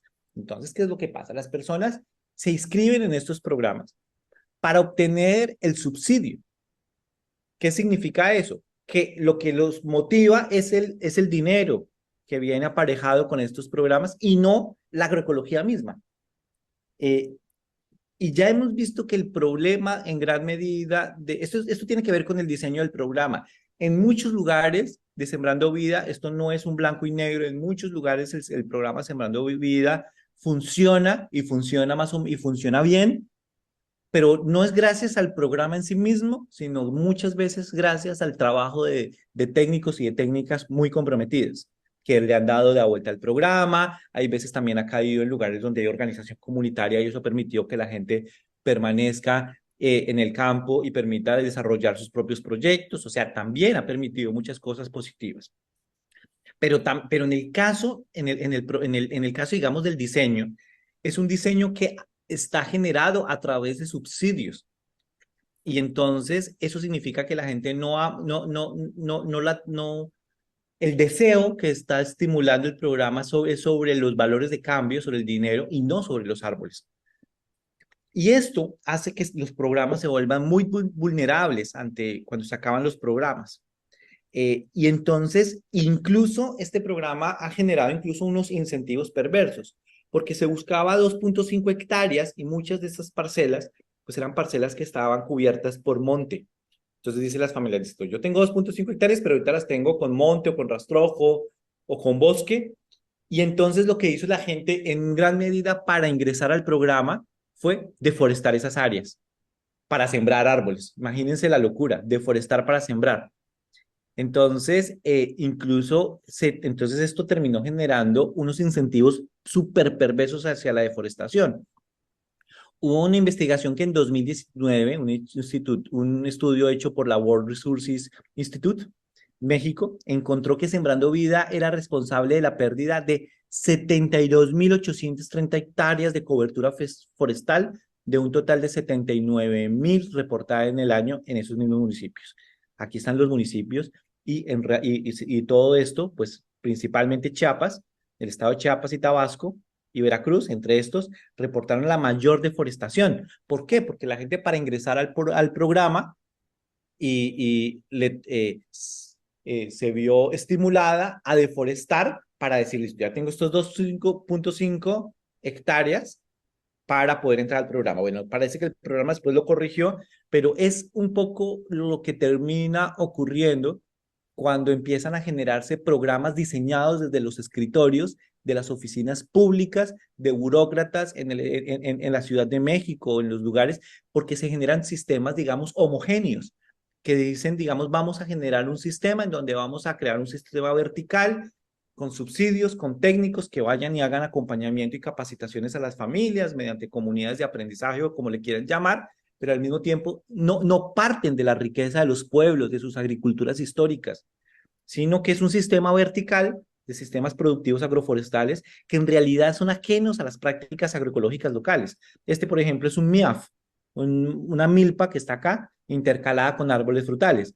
Entonces, es tratar de llevar el mismo modelo, un modelo que se inventaron probablemente en una universidad, llevado a todas las familias, ¿no? Que es exactamente la misma, es un cambio de un paquete tecnológico, que era paquete tecnológico a, de monocultivo y de intensivo en insumos, a otro paquete tecnológico que ahora pues busca sistemas agroforestales y bioinsumos, pero en una misma lógica, en una forma de sentido en donde van y se llevan este tipo de cosas de arriba hacia abajo.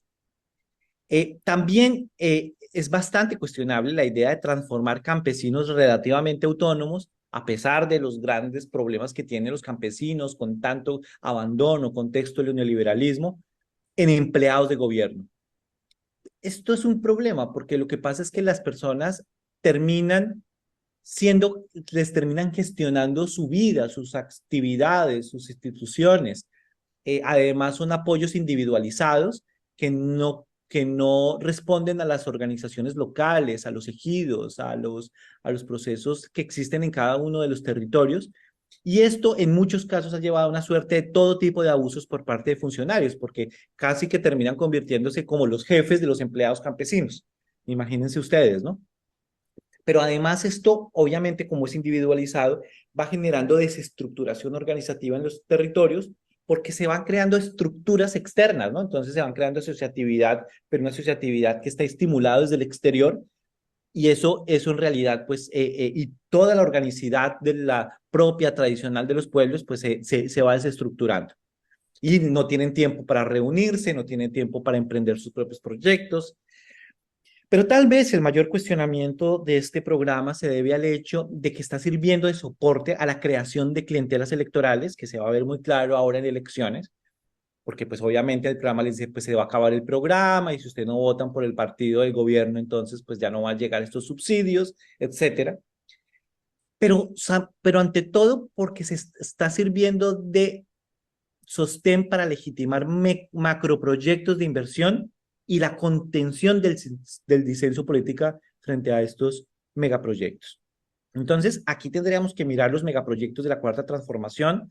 Eh, el más conocido es el proyecto del mal llamado Tren Maya, cuyo fin es conectar a sitios turísticos de la región. Entonces, esta es la península de Yucatán en México.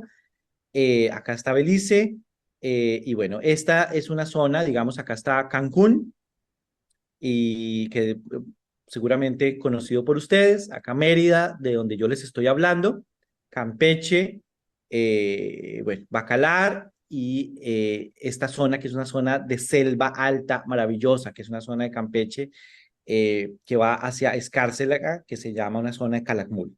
Bueno, la cuestión es cómo este proyecto que se inaugura ahora en diciembre, pues es un proyecto que en realidad no solamente es un tren, sino que es un proyecto mucho más amplio, que incluye desarrollos inmobiliarios, construcción y ampliación de carreteras, puertos, aeropuertos, gasoductos, parques de energía eólico y fotovoltaica, todos esos megaproyectos turísticos tipo Cancún. Ahora, pues de alguna manera lo que se está generando es una cancunización de la península con los efectos ambientales tan dramáticos que tienen sobre los ecosistemas donde se han implementado, porque pues ahora se busca generar que haya 3 millones más de turistas en esta zona del país, y que ahora puedan acceder a todas las áreas arqueológicas. Acá se ven, digamos, las estaciones del Tren Maya, donde va a pasar, digamos, y esto es terrible, porque esto es generar casi que como un corral para los animales, jaguares, todo lo que ahí está en medio, con desarrollos inmobiliarios en las estaciones, con asentamientos urbanos que van a crecer en medio, muchas veces de una selva o lo que hoy es selva alta. Incluye pues todo un proceso de adecuación de los puertos, en este caso Puerto Progreso, ampliación de plataformas marítimas, petroleras, bueno, para abastecer otro proyecto que es el de Dos Bocas en Tabasco, un crecimiento muy grande de monocultivos. Acá se ve, digamos, todos los monocultivos que han venido creciendo en la región.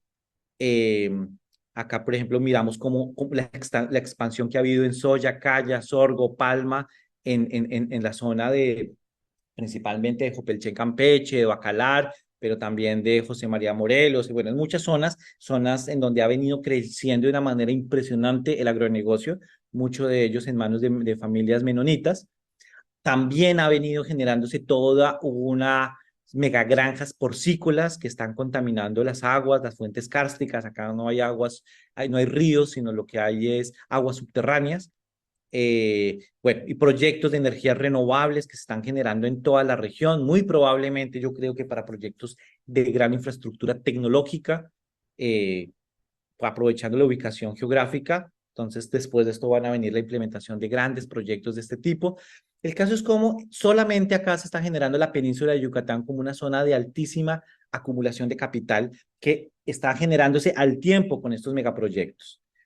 El tema, hubo una investigación que se hizo desde SECAM que empezó a documentar cómo los ejidos donde operaba el programa Sembrando Vida coincidía con los tramos de la nueva construcción del Tren Maya. De alguna manera lo que estamos viendo acá es cómo este programa terminó siendo utilizado también para disenso político. De hecho, nosotros hicimos entrevistas con los funcionarios que nos confirmaron precisamente cómo se generó haciendo proselitismo también en las consultas. Esta es una foto que ganó un premio y que muestra de una manera muy clara cómo se generó toda la deforestación para la instalación de los rieles, aunque los rieles no es lo fundamental. Fíjense los ecosistemas sobre los cuales se está creando el ecocidio de estos megaproyectos. Si lo juntamos al corredor multimodal interoceánico, que es otro de los grandes proyectos, es esta lineecita que es casi como hacer una alternativa frente al canal de Panamá, vamos a ver este megaproyecto que también ya está haciendo las pruebas de los trenes de carga, porque la idea es traer los contenedores y los buques que ya no pueden pasar por el canal de Panamá, porque son muy grandes, porque hay mucho tráfico, porque se necesita diversificar las fuentes, a esta zona que es muy angosta, que es un istmo en México, para que, para que los buques descarguen en Salina Cruz y a partir de trenes, carreteras, puedan llegar hasta Coatzacoalcos y a partir de esto, pues ir hacia el Atlántico, ¿no? O al revés, de Atlántico hacia el Pacífico, ¿no? Entonces se vuelve una zona muy importante, es un canal seco de 304 kilómetros, al cual se le invirtieron 13.700 millones de dólares, que incluía remodelar puertos, construir trenes eléctricos, carreteras, aeropuertos, gasoductos, rehabilitación de refinerías, parques industriales, porque esto se vuelve zonas francas y nuevas zonas de maquilas, y además articulado con grandes proyectos eólicos que ya existen en la región, minas, oleoductos, geotérmicos, una hidroeléctrica. Estos son los megaproyectos de la agenda del capital, que además se juntaron con la construcción de la refinería Dos Bocas, que tiene que ver con todos estos proyectos petroleros que todavía existen, a pesar de que vaya descenso, todavía es la zona donde existe el 90% de la producción de petrolera del país. La cuestión es cómo todos estos proyectos lo que están haciendo es un reacomodo territorial en el sureste mexicano, en donde esto está realmente conectado, o sea, el Tren Maya está conectado con este corredor interoceánico, de manera que las empresas que se vayan a hacer acá o pueden por Puerto Progreso o por el nuevo aeropuerto de Tulum, que hace parte de otra de las construcciones, ir hacia otros territorios o hacia China o hacia el sudeste asiático a través de este sistema ferroviario que también ya está conectado y pues puede conectar hacia Asia o hacia la costa eh, oeste de Estados Unidos, o incluso hasta Centro y Suramérica por este lado, mejor dicho, crea la infraestructura completa, que además esto, fíjense hasta acá, les estaba mostrando este mapa por acá, pero en realidad esto va a estar conectado a toda una trama de ferrovías que van a estar conectados hasta Estados Unidos y Canadá. Bueno, entonces, ¿cómo Sembrando Vida puede ser parte integral de este inmenso proyecto desarrollista? Bueno, nosotros hicimos entrevistas, hicimos un proyecto de investigación con Peter Rosed y con varios colegas. Cuando estuvimos en las entrevistas, varios de esos técnicos nos corroboraron de ese proselitismo que se realizó en el programa para que los beneficiarios votaran a favor de la consulta que realizó el gobierno sobre el Tren Maya y confirmaron que el programa puso transporte para que la gente se movilizara para votar a favor del proyecto y que incluso los técnicos se ubicaban en las casillas para que así fuera, ¿no? En las consultas, que fueron unas consultas amañadas. Y otros entrevistados denunciaron cómo en la península de Yucatán se condicionó en su momento la llegada de Sembrando Vida al apoyo de este proyecto. Lo que nosotros encontramos en esta investigación, que no está publicada, es que la relación entre Sembrando Vida y los megaproyectos de la 4T podía estar relacionada por tres fuentes. Una, por la sedentarización de la milpa, ya voy a explicarles qué significa eso, por la desestructuración organizativa y la proletarización.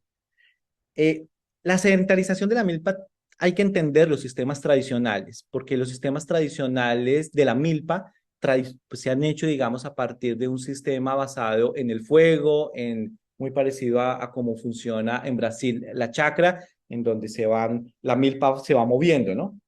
Pero uno de los condicionamientos para el ingreso del programa fue precisamente dejar de rotar las parcelas y sembrar en la misma durante los 4 años seguidos, lo que en otras palabras significa dejar que la milpa sea nómada y sedentarizarla.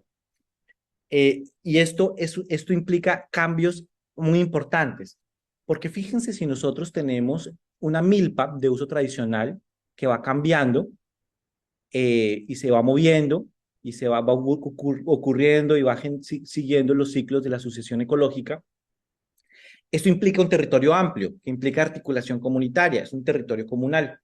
Pero cuando se sedentariza y se busca que solamente siembren los pueblos en la misma parcela durante solamente un tiempo, eso implica una desarticulación de la articulación comunitaria indígena que existe en los territorios.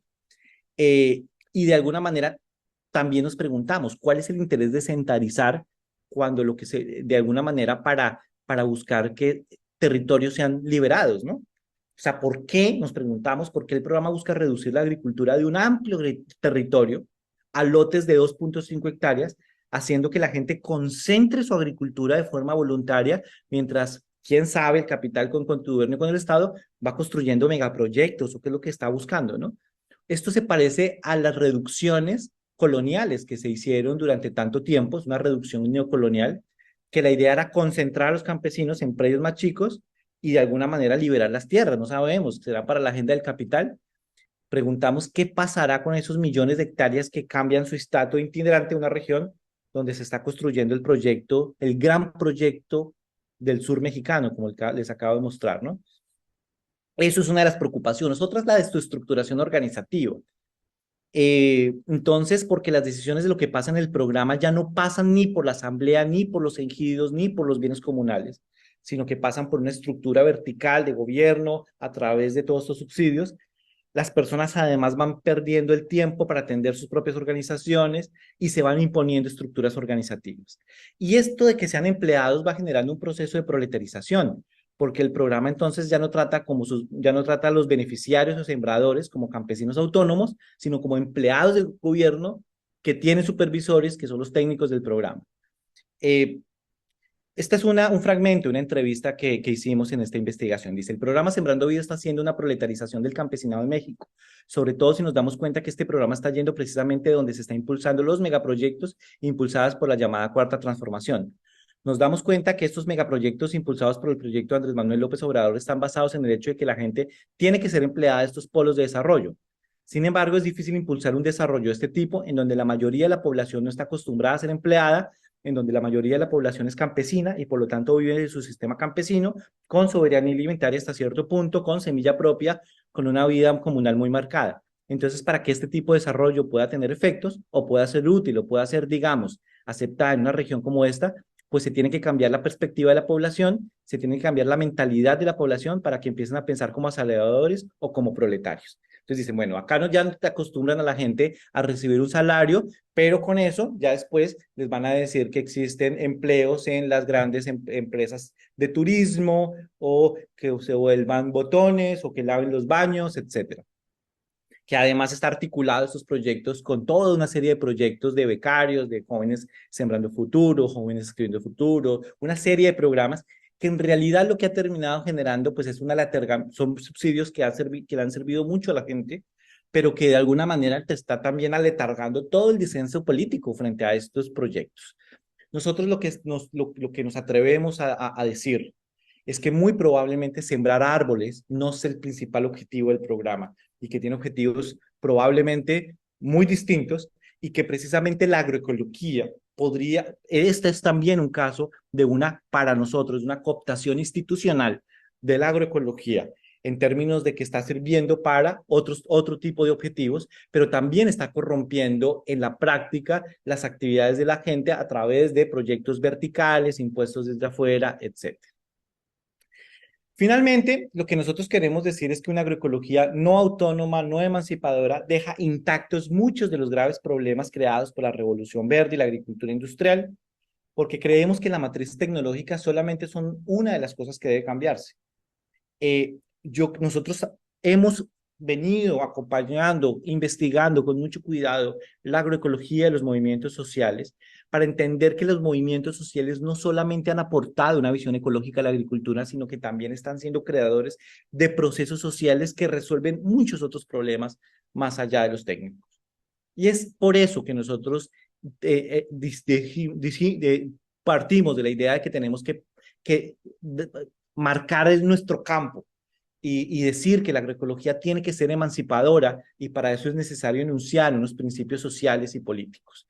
Y hablar de una agroecología emancipadora, una agroecología transformadora, una agroecología campesina, indígena, popular, una agroecología que no sirva para alabar proyectos de gobierno, que no sirva para que las grandes corporaciones sigan amasando ceros en sus cuentas, sino agroecología para la transformación. Y es por eso que la agroecología es profundamente política. Y eso implica entender que el primer principio es cuestionar y transformar estructuras y no reproducirlas. Esto implica que la agroecología no puede ser ningún tipo de herramienta para la instalación de megaproyectos, no puede ser una herramienta para la promoción del agronegocio, para que sirva para procesos de mitigación de cambio ambiental o para bono de venta de carbonos o para programas de compensación de minería, etcétera. Sino que si la agroecología es porque es transformadora, porque genera transformación en los territorios, porque busca una defensa del territorio frente a los proyectos de muerte y que busca generar un proyecto de vida. Entonces, ante todo, la agroecología es una agroecología de carácter político, como lo dijeron en Mali. Lo segundo, esto implica también transformar las economías, crear un sistema económico que esté vinculado más a valores de uso y no a valores de cambio, como ocurre con los subsidios.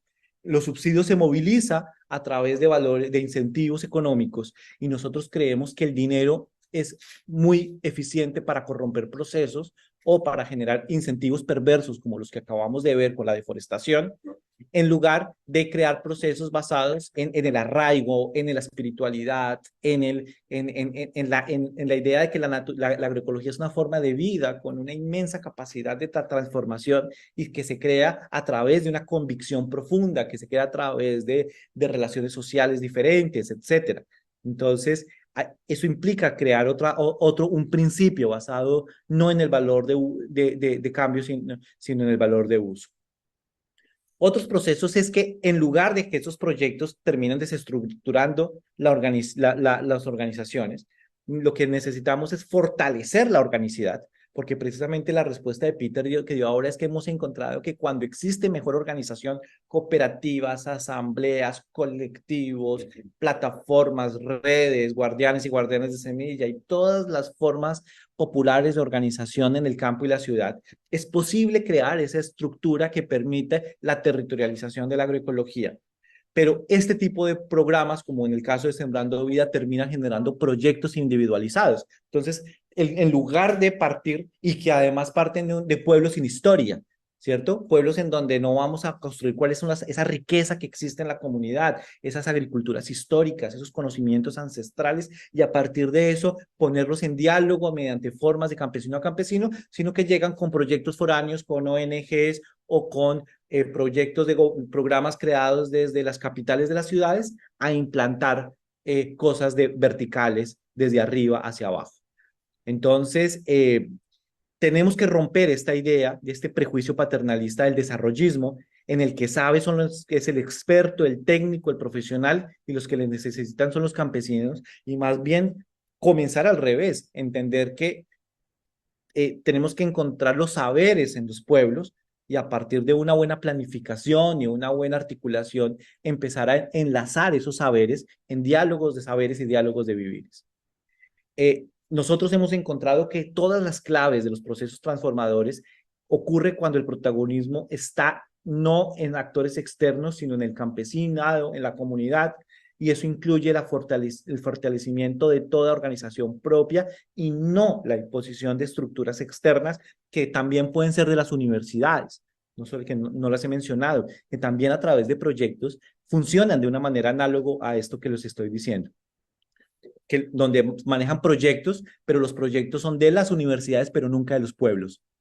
Entonces, la clave es el protagonismo campesino de las mujeres, de las juventudes y no de otros agentes que podemos ser aliados. Yo soy aliado de muchos procesos, pero precisamente como aliado, no como organizador, no como promotor, no como nada, ¿cierto? Eso implica procesos de autogobierno, resistir a esta regulación de agentes externos que terminan dominando y controlando el tiempo de la gente y más bien favorecer la construcción de redes descentralizadas que vayan facilitando intercambios horizontales y valores y usos de manera autónoma.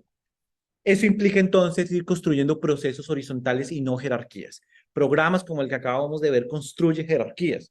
Nosotros necesitamos construir rizomas, procesos horizontales, procesos que precisamente en donde componentes de la ciencia, los académicos, se articulen con procesos horizontales también de los pueblos, de las agriculturas urbanas, de las agriculturas campesinas, indígenas, afrodescendientes. Y entonces creemos que lo que ha ocurrido es que se sigue reproduciendo la misma estructura que se llevó para difundir la agricultura industrial en el mundo, pero ahora el campo de la agroecología y que eso lo hacen tanto las agroecologías neoliberales como las agroecologías reformistas. Y eso, entonces, una agroecología emancipadora tendría que transgredir la lógica de que los campesinos son los que tienen los problemas y los expertos son los que tienen las soluciones, y más bien partir de otro principio, y es más bien generar inventario de riquezas dispersas para ponerlas en diálogo, a generar reconocimientos colectivos del éxito, estimular el deseo de vivir de manera agroecológica, pero a través, digamos, de estos procesos, no a través de subsidios generados desde el exterior, a través de ejemplos reales y no de vitrinas, como las parcelas demostrativas, ¿no? Sino a través de la articulación de procesos. Estamos pensando en campesino a campesino. Promover la emulación con base al reconocimiento colectivo del éxito de los compañeros y compañeras. Activar procesos colectivos de resolución de problemas y de transformación de la realidad y pensar en procesos y no en proyectos. Hay que resistir a esta idea de la proyectitis, de entrar a los ciclos de proyectos, que son gestionadas a través de organizaciones externas y que piensan que nada puede hacerse si no si no entramos en un ciclo de proyecto. Eso significa abandonar todas las formas jerárquicas de poder y construir formas heterárquicas de poder. El otro principio que ustedes leyeron en el texto se llama luchar para transformar y no para conformarse. Esos son principios pedagógicos. Significa que los procesos más interesantes están creando escuelas, espacios de formación con componente tecnológico, pero que también con componente político, en donde quienes participan sean facilitadores de procesos sociales. Porque si solo los formamos en la parte técnica, las personas pueden ser muy buenas para transformar la realidad en su parcela, pero no para transformar la realidad en sus comunidades. Entonces, eso implica ir formando cuadros, liderazgos, intelectualidades orgánicas que sean capaces de hacer la transformación antes descrita mediante una buena combinación de la educación técnico-agroecológica con la política ideológica y empezar a crear estos procesos de estos conocimientos de educación popular, para que los mismos líderes orgánicos sean estos educadores populares, y muchas veces se usa la escuela como un mediador de procesos más amplios. Y por último, ya para terminar, porque ya creo que les aburrí y me tomé demasiado tiempo, es que uno de los principios es que no podemos actuar desde el productivismo ni desde el economicismo, como suelen hacer muchas veces nuestros agrónomos, nuestros zootecnistas, nuestros ingenieros, que buscan a través de pensar las cosas a través de rentabilidades, de maximización de rendimientos, etcétera, sino que más bien nosotros vemos que cuando se actúa desde la cultura y de la espiritualidad, es posible tejer una agroecología profunda, no motivada por subsidios. Porque la agroecología hay que entenderla como una forma de ser, de estar, de habitar, de sentir, de comprender la vida, de actuar, una agroecología profunda, con raíces en el territorio. La agroecología en realidad ha venido a actualizar esa ontología relacional profunda de las agriculturas ancestrales, que incluyen saberes, cosmos, una cosmopolítica que va reincorporando el cuerpo de la tierra viva en esa tierra que somos.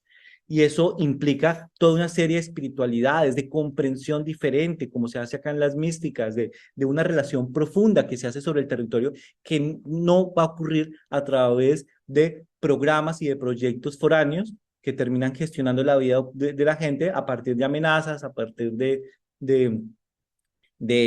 pues de condicionamientos creados a través de programas o de proyectos. Entonces, tenemos que entender que la agroecología es un proyecto de vida que tiene una enorme capacidad para transformar los corazones, para regenerar los lazos comunitarios, para reinsertar la cultura al orden ecológico del lugar habitado, y que esta agricultura profunda, es al mismo tiempo, valga la redundancia, profundamente incompatible con estas otras agroecologías que hemos visto y que anunciamos, pero yo quería ejemplificar el día de hoy cómo se están llevando a cabo y cómo entonces necesitamos crear las condiciones para que esta agroecología popular sea una agroecología emancipadora que siga unos principios sociales, políticos, que permitan la transformación y no que sean herramienta para que todo siga igual. Bueno, pues muchísimas gracias, y ahora yo creo que valdría la pena escucharnos.